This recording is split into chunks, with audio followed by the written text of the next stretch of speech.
Love, limits, and pain. How I faced my own daughter's rejection and got back on my feet. My name is Eduardo. I'm 42 years old, and to this day, I can't forget the day my daughter Sophia graduated. I spent years dedicating myself to her, giving up everything I could to ensure her education and well-being after Carla, my ex-wife, cheated on me with Gustavo. I thought that, no matter how difficult it was, all the effort and love I put into raising her would at least guarantee recognition. But that day I realized I was wrong. I woke up early as usual with a heavy heart, feeling a mixture of anxiety and fear, unsure of how I would face that moment. I dressed carefully, tried to organize my thoughts, but each step seemed harder than the last, as if my body and mind didn't want to carry me to her door. Upon arriving, the sight of Sophia with Gustavo, smiling and radiant, hit me brutally. Her smile wasn't meant for me, and for a moment I felt as if all the sacrifices of my life had disappeared, as if it had been for nothing. I remembered all the sleepless nights, the overtime, the sacrifices and difficult choices I'd made, and realized that no matter how much I loved her, that didn't guarantee she'd value me. The feeling of helplessness, pain, and anger was overwhelming, and I stood there for a few seconds, unable to speak or react, just trying to hold back the tears and the feeling of utter rejection. When I was directly confronted with Sophia's rejection, the pain became physical.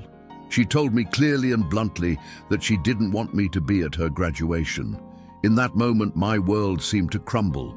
All the sleepless nights, all the financial sacrifices, all the love I'd poured into her were dismissed in a single sentence. The shock was so intense that I didn't know whether to cry, scream, or just stand there motionless, trying to process this painful reality. Anger mixed with sadness, and I felt a deep shame, a sense of failure that gnawed at my chest.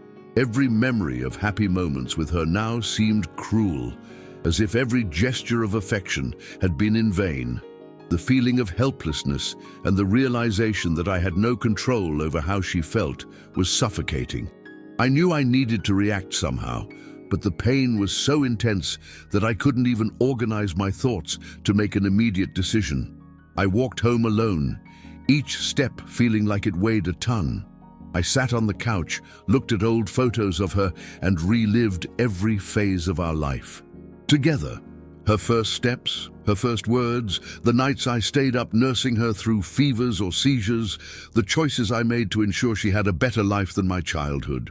All these memories came flooding back, but instead of bringing comfort, they brought a sharp, almost unbearable pain. I realized it wasn't just sadness, it was also despair and frustration. I began to question whether everything I'd done was worth it, whether my love was enough, or if it had been ignored all these years. The feeling of loneliness intensified, and I felt I needed to face this reality head-on, even if it meant confronting my own pain and vulnerability. As I reflected, I began to realize I needed to change how I viewed the situation. I couldn't allow Sophia's rejection to destroy my life, to drown me in guilt or anger. I began to organize my thoughts, trying to understand that my dedication and sacrifice weren't in vain, but that her recognition might not come in the way I expected. I realized I needed to put myself first to protect my boundaries and my dignity. This realization brought initial relief, a spark of clarity amidst so much pain. I realized that the college fund I had saved for her didn't need to be used as an emotional bargaining chip, and that my decision regarding it would be an important step in reaffirming my self-love and integrity. I began to focus on myself in a practical way. I resumed habits I had neglected, rediscovering small pleasures that gave me relief and a sense of control. I started walking again, exercising, and studying subjects that had always interested me but had abandoned due to parental responsibilities. Each small action reminded me that my life didn't need to depend on Sophia's or anyone else's approval. I began to feel that I could rebuild my own path, that there was still room to grow, learn, and live fully, even with the pain present. This initial perception of strength and resilience was the first step toward the transformation that was yet to come. A slow, painful, but essential process for me to overcome that devastating moment. Gradually, I realized I could no longer wallow in pain and frustration. Sophia's rejection still stung, and I felt a mix of anger, sadness, and profound exhaustion, but I began to see a path forward. I began to reflect on everything I had built over the years and how each sacrifice, each difficult decision shaped the person I had become. It was a painful but necessary process. Understanding that my worth didn't depend on her approval was a crucial step. I began to realize that I could love my daughter without destroying myself, without giving up on myself, and without allowing my generosity to be used as a form of manipulation or control. As I reflected on my choices, I realized I needed to act practically. The college fund, which I had so carefully guarded, became a symbol of this decision. I could give in, let go, and try to win back Sophia's affection, but I realized that would be unfair to myself and my principles. Keeping the fund intact was an act of self-care, a way of establishing clear boundaries. The pain of making this decision was intense, but I knew it was necessary to protect my integrity and reaffirm that I would not be emotionally manipulated. Every thought about it reminded me that I still had the strength to resist, even when it seemed impossible. During this reflection, I began to notice small internal changes. The anger and sadness didn't disappear, but they began to coexist with clarity and determination. I was learning to cope with my feelings, to accept them without allowing them to consume me completely. I began writing, recording my emotions, and organizing my thoughts concretely, and this brought a sense of control I hadn't felt in a long time. Each written word reminded me that I still had power over my life, that I could transform pain into learning, and that I didn't need to be defined solely by what Sophia felt or didn't feel for me. Little by little, I began to rebuild my routine and my sense of purpose. I resumed activities that brought me pleasure, reconnected with friends I'd forgotten, and began to realize that my life didn't need to depend on my daughter's validation. Every small achievement, every moment of self-sufficiency was a silent but significant victory. I began to feel pride in myself again, something that had long been dormant. This sense of inner strength and autonomy was crucial to my emotional recovery, showing me that even in the face of the most painful rejection, it was still possible to rebuild my life. The internal transformation began to be reflected in the way I dealt with others and myself. I began to recognize my limits, value my needs, and make decisions that respected my dignity. The pain of being rejected by my daughter was still present, but I no longer felt paralyzed by it. I learned that love doesn't require absolute sacrifice, and that setting limits is a way of caring for oneself, not punishing. With this realization, I began to feel a peace I hadn't felt in years, a quiet relief that came from knowing I was in control of my life, my choices, and my future, even with the longing and sadness still present. Over time, I began to realize that pain didn't have to define me. I still felt the emptiness left by Sophia's rejection, but I learned to separate my feelings from my identity. I was still a father. I still loved her, but I didn't need to lose myself trying to be accepted or loved the way I expected. Every memory of the years dedicated to her stopped being just a wound and became a reminder of how much I was capable of loving, protecting, and sacrificing. This realization brought a kind of quiet pride, an inner certainty that my efforts were valuable even if they weren't recognized in the way I desired. I began to focus more on my own growth, realizing there were things in my life I had neglected by prioritizing Sophia. I resumed personal projects, activities that brought me pleasure and opportunities I previously lacked the courage to pursue. The feeling of being able to choose my own life, of being responsible for my happiness, was liberating. I realized there was still hope for rebuilding my path, and that, although the pain of rejection was still present, it didn't have to dictate my life. Each step I took toward myself was a silent victory, a reminder that I could still be whole and strong, even amidst sadness. The decision not to give up my college fund became an emotional turning point. Keeping that money wasn't a form of revenge or rebellion, but rather an act of self-love and maintaining boundaries. I needed to demonstrate to myself before anyone else that my choices were valid, that my efforts were meaningful, and that I wouldn't be emotionally manipulated. Every thought reinforced my inner strength and my determination to live by my principles, even if it meant facing the pain of rejection daily.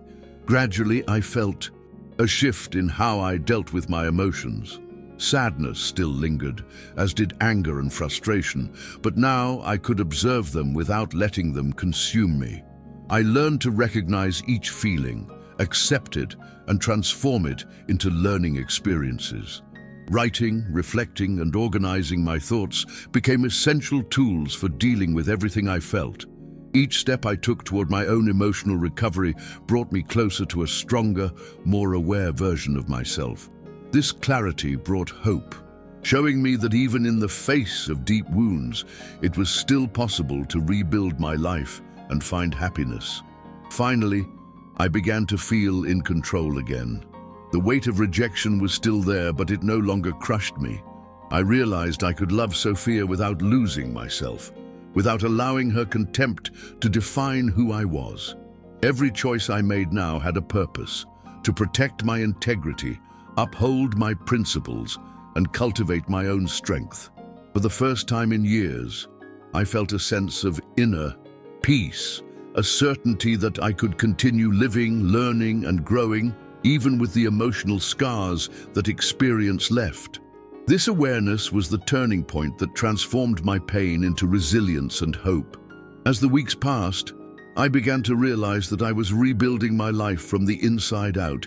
Each day was a challenge, but also an opportunity to reaffirm my strength and resilience. I still miss Sophia, and there were still moments when rejection cut me to the core, but I learned to deal with it differently. Instead of allowing the pain to paralyze me, I began to see it as a sign that I needed to take care of myself, that my limits needed to be respected, including by myself. This recognition was liberating. For the first time, I felt that my happiness didn't depend on anyone's approval, not even my daughter's. Rebuilding my identity also involved valuing small, everyday victories.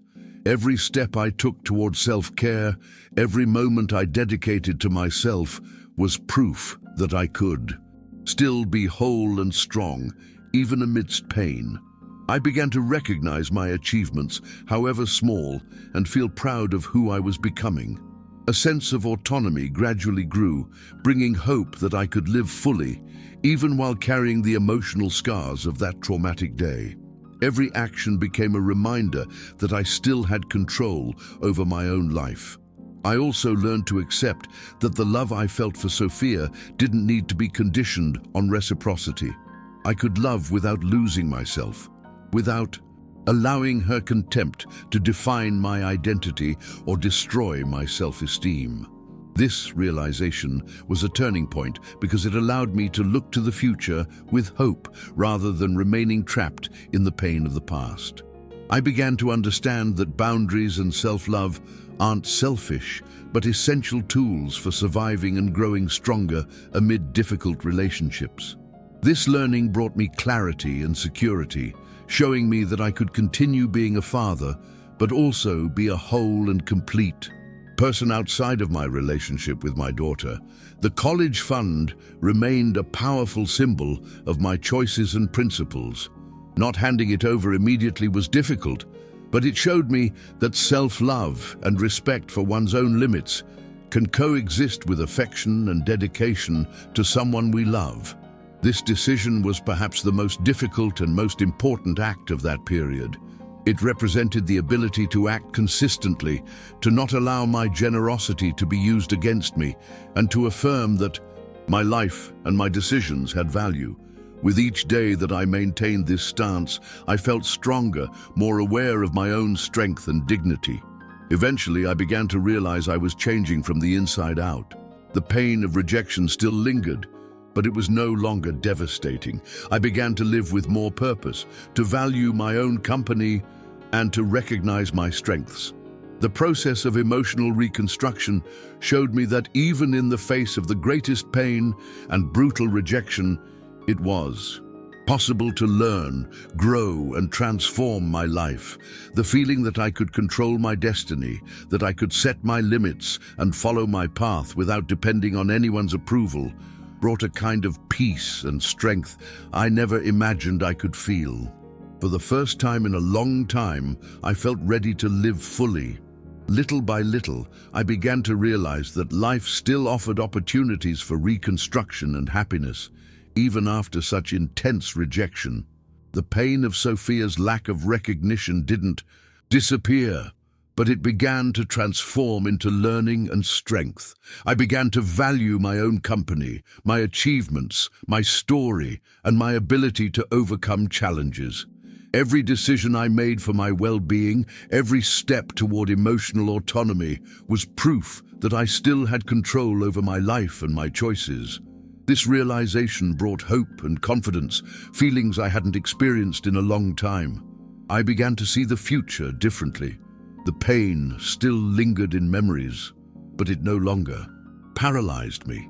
I knew I could deal with it and transform my experience into personal growth. I understood that, as difficult as it may be to face rejection from those we love, it is possible to maintain dignity, boundaries, and self-esteem. I learned that overcoming doesn't mean forgetting or erasing the pain, but rather accepting it, learning from it, and moving forward, strengthened. This clarity brought a kind of emotional freedom I never imagined I would feel on that devastating graduation day. The college fund, which initially seemed like a symbol of confrontation, also became a symbol of my resilience and decisiveness. Deciding to keep it intact showed me that I can love someone without destroying myself, without giving in to external pressures or expectations. Every action I took for myself reinforced the awareness that my limits and choices are valid and deserve respect. The feeling that I still had a voice, autonomy, and power over my own life brought profound relief. A mixture of strength and peace I never imagined I would feel the day I was rejected by my own daughter. Today, I reflect on that day with mixed feelings. Pain, yes, but also pride, strength, and hope. The experience taught me that limits and self-love are fundamental, that dedication doesn't require submission, and that every difficult decision can strengthen our identity and our ability to face challenges. I still carry emotional scars, but they don't define me. On the contrary, they remind me that I survived, that I learned, and that I managed to transform a devastating experience into personal growth and resilience. Every step I've taken since that day has brought me here, more aware, stronger, and more capable of living my life fully. If I could leave a message for anyone facing rejection, contempt, or painful family situations, it would be this: it is possible to survive and rebuild. Pain doesn't disappear overnight, but it is possible to transform it into learning and strength. It is possible to love without losing yourself, to set boundaries without guilt, and to value every personal victory, however small. Overcoming doesn't mean forgetting, but learning to live fully, even while carrying scars. Today, I feel reborn into my own life, and I know I can continue growing, learning, and living with integrity and awareness, regardless of the choices and attitudes of others.